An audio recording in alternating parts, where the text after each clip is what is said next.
Hi guys, it's Andy from Mile27 here. Welcome to this week's video blog. Now in last week's blog I talked about the 6 most common training mistakes people make when trying to train their core specifically for running. If you didn't catch it, have a look at www.mile27.com.au/blog. What I want to do this week is show you 3 far more effective exercises to train the core rather than your traditional planks, crunches, side planks, etc. Now the 3 exercises I'm going to teach you today are one for each of the major planes our body moves in. Now remember from last week we've got 3 planes. The transverse plane, which is rotational, we've got the frontal plane, which is going from side to side, and we've got the sagittal plane, which is going forward and back. So first thing we're going to do is we'll look at the rotational transverse plane. So what we're going to do is just stand with one leg forward, one leg back, knees soft, just a slight bend of the knees, back heel off the ground so your weight's on your front leg. And take both arms out in front of you, keep your elbows nice and straight, keep your head looking straight ahead, and just rotate your arms from left to right, like so. Now, if you're tight, what you're better off doing is trying to get as far around to the left and right as you can, looking to create as much rotation as possible to restore movement back into those joints. If you're quite flexible, then what you want to do is speed up the movement and create more strength in controlling that range. So you start to speed it up and move it side to side like that. The cheat is to bend your elbow. So as you go around, what will happen to make it easier is this elbow here will bend and you'll go around like that, which as you can see doesn't really rotate my body at all. If I keep the elbow straight as I go around, my body's rotated, putting a stretch through my core which has to switch on to control that movement.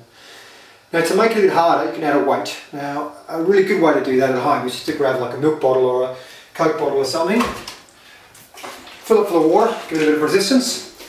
Even better, fill it 3/4 full of water so the water moves from side to side as you move the bottle around, which will make it a little bit harder. So what we can do is rotate it around like that. If we want to increase our range of movement, or speed it up like that, if we want to increase that strength. Now the next plane we're going to work on is the frontal plane, or side to side plane. So we stand in exactly the same position, one leg forward, one leg back. This time we put both our arms in above our head and we're just going to stretch from side to side as far as we can.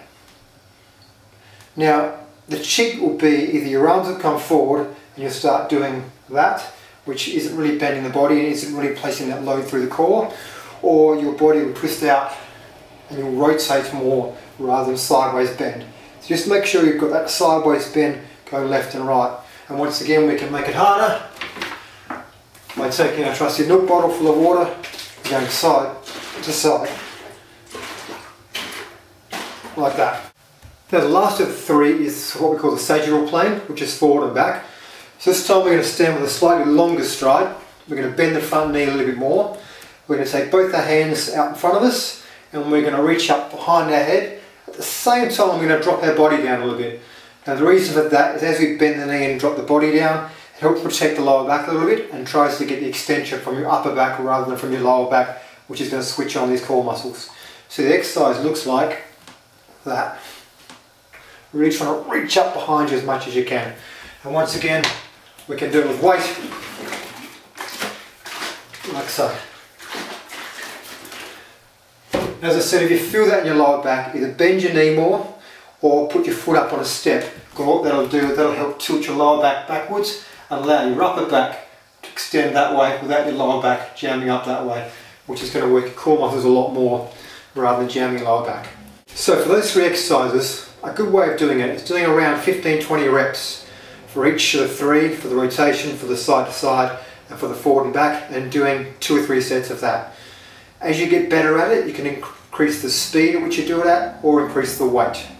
Do that 2 or 3 times a week, and although you may not feel your core aching like you might do after doing crunches or sit-ups or planks, it's not about that. It's about having a stronger core for when you run, and you should notice a difference in your running.